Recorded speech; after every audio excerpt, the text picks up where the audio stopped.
press the bell icon on the YouTube app and never miss another update.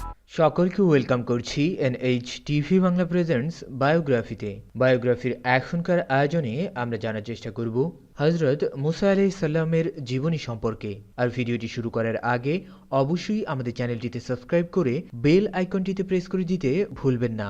সেই সাথে আপনার কোনো requested video থাকলে সেটি কমেন্ট সেকশনে জানিয়ে দিতে পারেন। চলুন তাহলে আর কথা না বাড়িয়ে ভিডিওটি শুরু করা যাক।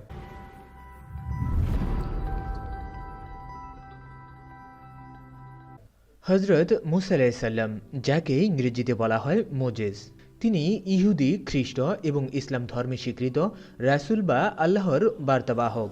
পবিত্র কুরআনে মুসা আলাইহিস সালামের নাম অন্য নবীদের তুলনায় বেশিবার উল্লেখ করা হয়েছে। ধারণা করা হয় যে মুসা আলাইহিস সালাম 120 বছর বেঁচে ছিলেন। হযরত মুসা আলাইহিস সালামের সম্প্রদায়ের নাম ছিল বনী ইসরাইল। বলা হয়ে থাকে তার মুজিজাসমূহ বিগত অন্যান্য নবী রাসূলগণের তুলনায় সংখ্যায় বেশি ছিলেন এবং হযরত মুসা আলাইহিস সালামের কথাবার্তায় জড়তা থাকার কারণে হযরত হারুন আলাইহিস সালামকে তার দোয়ায় আল্লাহ পাক নবী হিসেবে কবুল করেছিলেন এবং হযরত হারুন আলাইহিস সালাম হযরত মুসা আলাইহিস সালামকে তার ধর্ম প্রচারের ক্ষেত্রে সবসময় সহযোগিতা করতেন। অনেক কিছুই জানা হলো, এবার চলুন সংক্ষেপে হযরত মুসা আলাইহিস সালামের জীবন সম্পর্কে জেনে নেওয়ার চেষ্টা করি। আর একটি বিষয় জানিয়ে রাখা অত্যন্ত গুরুত্বপূর্ণ যে হযরত মুসা আলাইহিস সালামের জীবন অনেক বেশি ঘটনাবহুল, তাই আমরা চেষ্টা করব সংক্ষেপে তার জীবন সম্পর্কে জানার জন্য। কেননা প্রত্যেকটি ঘটনায় যদি তুলে ধরতে চাই তাহলে ভিডিওটি অনেক বেশি বড় হয়ে যাবে, তাই বিষয়টি ক্ষমাসুন্দর দৃষ্টিতে দেখার চেষ্টা করবেন। হযরত মুসা আলাইহিস সালাম যে সময় জন্মগ্রহণ করেছিলেন সেই সময় মিশরের রাজা হিসেবে যে ফেরাউন ছিল তিনি ছিল তার ফারাও রাজবংশের 18তম রাজা, যার নাম কাবুস বলে উল্লেখ করা হয়। সে যুগে ফেরাউন হতো মিশরের সম্রাটের খেতাব। ফেরাউন যখন স্বপ্নে দেখলেন যে বনী ইসরাইল বংশে জন্মগ্রহণকারী এক পুত্র সন্তান কর্তৃক তিনি বিতাড়িত হবেন এবং তার রাজত্বের অবসান ঘটবে এবং তিনি যে ধর্ম প্রতিষ্ঠা করেছেন সেই ধর্মের পরিবর্তন হবে, এরপর তিনি তার পরিষদবর্গকে এ বিষয়ে অবহিত করলেন এবং এর ব্যাখ্যা জানতে চাইলেন।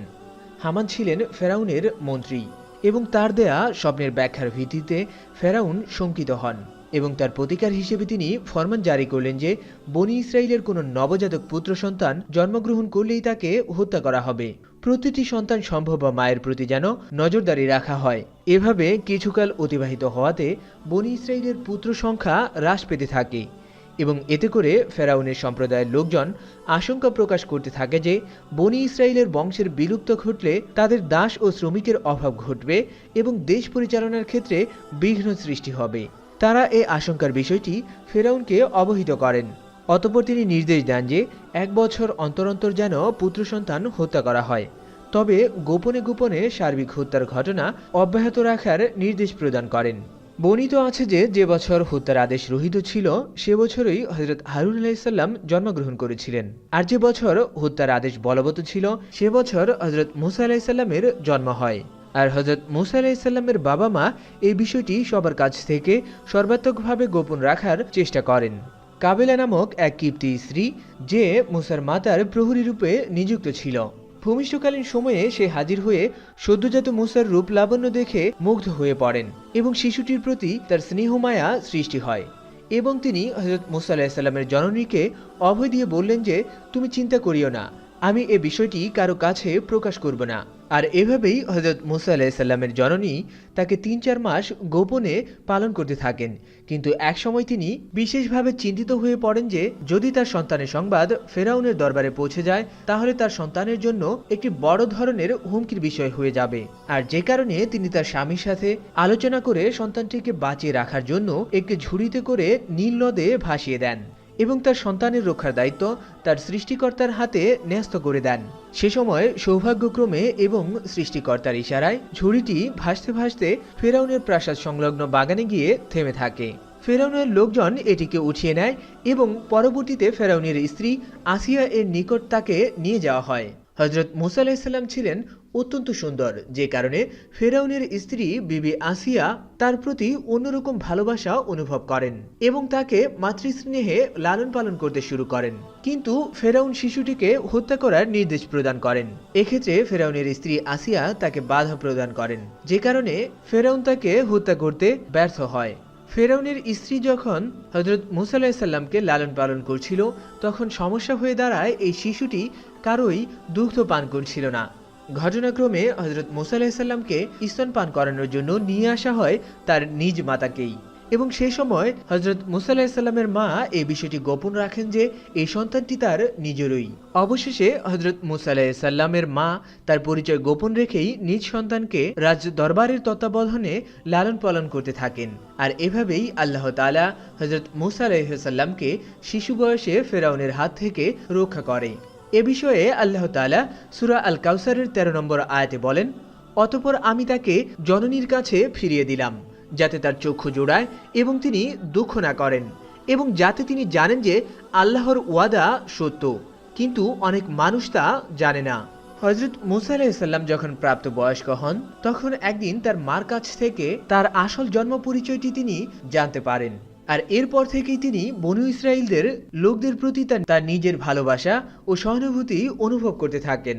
সে সময় বনি ইসরাইলের লোকদের প্রতি মিশরের লোকজন অত্যন্ত কঠোর আচরণ করত এবং সুযোগ পেলেই তাদের উপর বিভিন্ন ধরনের অত্যাচার শুরু করত। একদিন মুসা আলাইহিস সালাম যখন নগরীতে পায়চারি করছিলেন, তখন তিনি দেখতে পেলেন দুজন ব্যক্তি একে অপরের সাথে লড়াই করছে।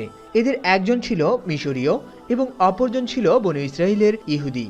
মুসা আলাইহিস সালামের উদ্দেশ্য ছিল তিনি মিশরবাসীকে আঘাত করে ইহুদিটিকে মুক্ত করবেন, কিন্তু ঘটনাচক্রে মিশরবাসীটি মুসা আলাইহিস সালামের এক ঘুষিতেই মৃত্যুবরণ করে।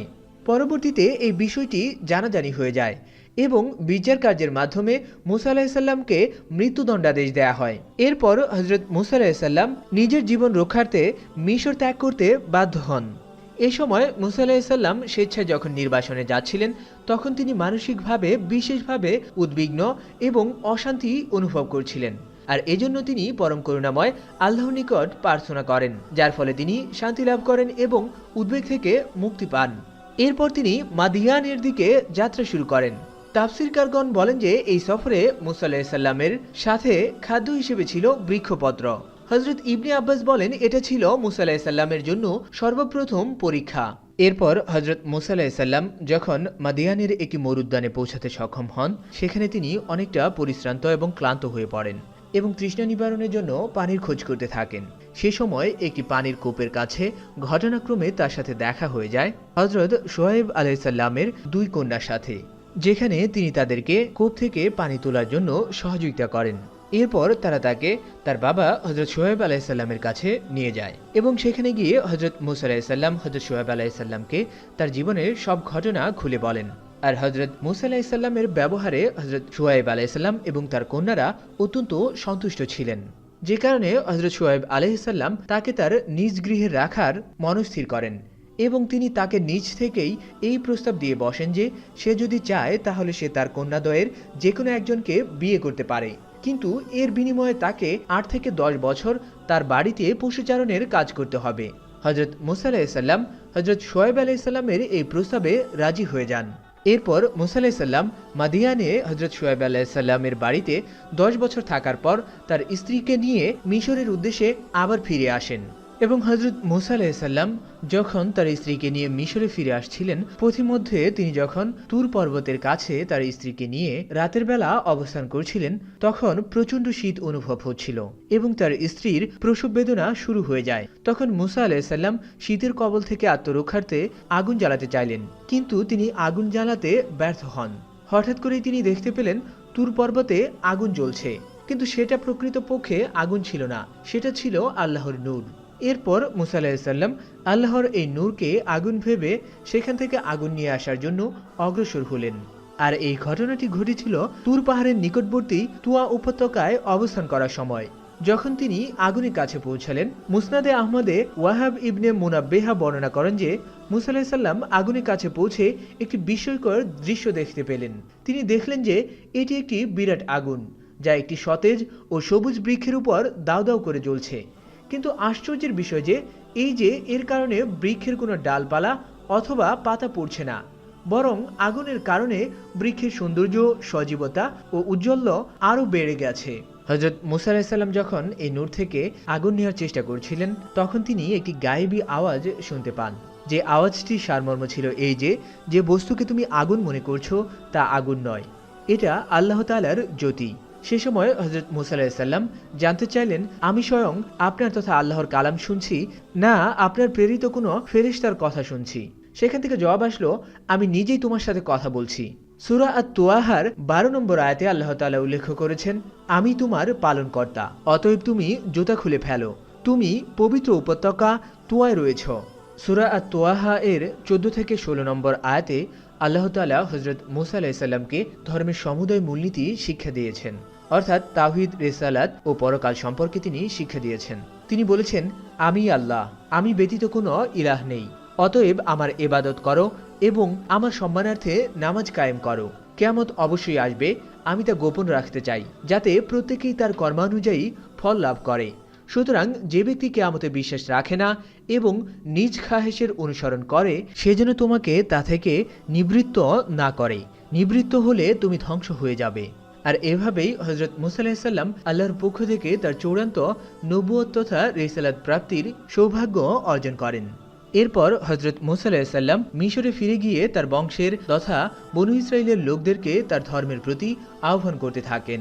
সে সময় বনু ইসরাইলের লোকরা ছাড়াও আরও অনেকেই তার অনুসারী হিসেবে নিজেদেরকে সমর্পণ করেন। আর সে সময় মিশরের অন্যতম একটি গুরুত্বপূর্ণ বিষয় ছিল জাদুবিদ্যা। সেখানে অনেক বড় ধরনের জাদুকর ছিল, যাদের ক্ষমতার মাধ্যমে ফেরাউনের রাজা বাদশারা তাদের নিজেদের খোদাই দাবি হিসেবে প্রমাণ করার চেষ্টা করত। আর সেই জন্যই আল্লাহ তাআলা হযরত মুসা আলাইহিস সালামকে এই জাদুকরদের জাদুবিদ্যাকে প্রতিহত করার জন্য বিশেষ ক্ষমতা প্রদান করেন। আর সেটি হচ্ছে হযরত মুসা আলাইহিস সালামের হাতের লাঠি, যেটি তিনি মাটিতে ফেলে দিলেই বিশাল এক সাপে পরিণত হওয়ার ক্ষমতা লাভ করে। আর যার মাধ্যমে তিনি সে সময়কার সমস্ত বড় বড় জাদুকরদের সব ধরনের জাদুকে পরাজিত করে ফেলেন। আর যেই ক্ষমতার জন্য সে সময়কার বড় বড় জাদুকররাও হযরত মুসা আলাইহিস সালামের কাছে পরাজয় বরণ করে তার ধর্মে দীক্ষিত হয়ে যায়। এতে ফেরাউন হযরত মুসা আলাইহিস সালামের প্রতি ভীষণভাবে ক্ষুব্ধ হয়ে যান এবং তাকে চিরতরে সরিয়ে দেওয়ার জন্য সব ধরনের প্রচেষ্টাই করতে থাকেন। একটি বর্ণনা মতে হযরত মুসা আলাইহিস সালাম আল্লাহর নির্দেশে তার অনুসারীদেরকে নিয়ে খোলা প্রান্তরের দিকে যাত্রা শুরু করেন। আর এ বিষয়ে তিনি ফেরাউনের কাছ থেকে রাজ্য ত্যাগ করার জন্য অনুমতি গ্রহণ করেন। কিন্তু প্রথমে অনুমতি প্রদান করলেও পরবর্তীতে ফেরাউন যে কোনো মূল্যে হযরত মুসা আলাইহিস সালামকে ফিরিয়ে আনা এবং তাকে চিরতরে দুনিয়া থেকে সরিয়ে দেওয়ার জন্য প্রতিজ্ঞাবদ্ধ হন। আর এই জন্য হযরত মুসা আলাইহিস সালামের অনুসারীরা যখন তার রাজ্য ত্যাগ করেছিল, পেছন থেকে তিনি তাদেরকে তার সদল বলে ধাওয়া করেন। সে সময় হযরত মুসা আলাইহিস সালাম তার অনুসারীদেরকে নিয়ে যখন লোহিত সাগরের পাড়ে এসে পৌঁছালেন, সে সময় তার অনুসারীরা অত্যন্ত চিন্তাগ্রস্ত হয়ে পড়ল, এই ভেবে যে ফেরাউন তাদেরকে ধ্বংস করে ফেলবে। আর তখন হযরত মুসা আলাইহিস সালাম আল্লাহর দরবারে সাহায্যের জন্য প্রার্থনা শুরু করলেন। আল্লাহ তাআলা তাকে নির্দেশ দিলেন, তুমি তোমার হাতের লাঠি দ্বারা সমুদ্রের পানিতে আঘাত করো। আর হযরত মুসা আলাইহিস সালাম যখন এই কাজটি করলেন, তখন সমুদ্রের মধ্য দিয়ে অলৌকিকভাবে একটি রাস্তা তৈরি হয়ে গেল এবং তারা খুব সহজেই সেই রাস্তা ধরে সাগর পাড়ি হতে লাগলো এবং ফেরাউন তার দলবল নিয়েও সেই পথই অনুসরণ শুরু করে। কিন্তু যে সময় হযরত মুসা আলাইহিস সালাম তার অনুসারীদেরকে নিয়ে সাগর পাড়ি হয়ে গেলেন, তখন ফেরাউন তার দলবল নিয়ে সাগরের মাঝপথে ছিল। আর সেই সময় আল্লাহর নির্দেশে হযরত মুসা আলাইহিস সালাম তার লাঠি দ্বারা পুনরায় সাগরের মাঝে আঘাত করলেন, আর যার ফলে অলৌকিকভাবে তৈরি এই রাস্তাটি আবার পানির সাথে মিশিয়ে গেল এবং ফেরাউন তার দলবল নিয়ে এই সমুদ্রের জলরাশির মধ্যে চিরনিদ্রায় শায়িত হয়ে যায়। এরপর হযরত মুসা আলাইহিস সালাম বিভিন্ন ঘটনাক্রম এবং মরুভূমির বিভিন্ন উপত্যকা পাড়ি দিয়ে সর্বশেষ জর্ডান নদীর তীরে মোয়ারের রাজ্যে পৌঁছান। সেই রাজ্য পার হলেই প্যালেস্তাইন। জর্ডানের তীরে একটি উঁচু পাহাড়ের উপরে উঠলেই দেখা যায় প্যালেস্তাইনের সবুজ প্রান্তর। এদিকে মুসাও উৎকণ্ঠিত হয়ে উঠেছিলেন প্যালেস্তাইনের মাটিতে পা দেবার জন্য। এমন সময় আল্লাহর দৈববাণী শুনতে পেলেন তিনি। আল্লাহ তাআলা বললেন, হে আমার প্রিয় ভক্ত, তোমার পৃথিবী ছাড়বার সময় হয়ে গেছে, তুমি প্রস্তুত হও। এরপরই হযরত মুসা আলাইহিস সালাম সমস্ত ইহুদিদেরকে ডেকে আল্লাহর আদেশের কথা বললেন। সকলের সামনে সমস্ত দায়িত্বভার ত্যাগ করে যোশুয়ারের উপর অর্পণ করলেন তিনি এবং সকলকে উপদেশ দিয়ে তিনি প্রার্থনায় বসলেন। বুঝতে পারলেন তার সময় শেষ হয়ে গেছে। এরপর তিনি ইহলোকের মায়া ত্যাগ করে আল্লাহর চূড়ান্ত সান্নিধ্য অর্জন করেন। একটি বিষয় আপনাদেরকে জানিয়ে রাখতে চাই, হযরত মুসা আলাইহিসসালামের জীবন অত্যন্ত ঘটনাবহুল, তাই অনেক মজাদার ঘটনাই এই জীবনীটিতে স্কিপ করা হয়েছে। আমরা পরবর্তীতে আরও একটি এপিসোড করে সেখানে হযরত মুসা আলাইহিসসালামের চূড়ান্ত কিতাব লাভের ঘটনা এবং তার অনুসারীদের কর্তৃক গোশাবককে সৃষ্টিকর্তা হিসেবে উপাসনার ঘটনাটি বর্ণনা করার চেষ্টা করব। সে পর্যন্ত ভালো থাকবেন।